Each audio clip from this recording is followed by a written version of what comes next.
कौन चीज होला सलवारवा के नीचे जे होला लइकियन के खास ये देवरू होला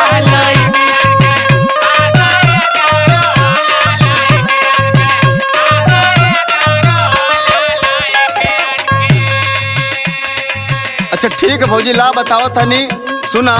बताओ। और पहिरे पायल सलवारवा के नीचे समझ में आयल भौजी? अरे हाँ हो तू तो बता देला हो।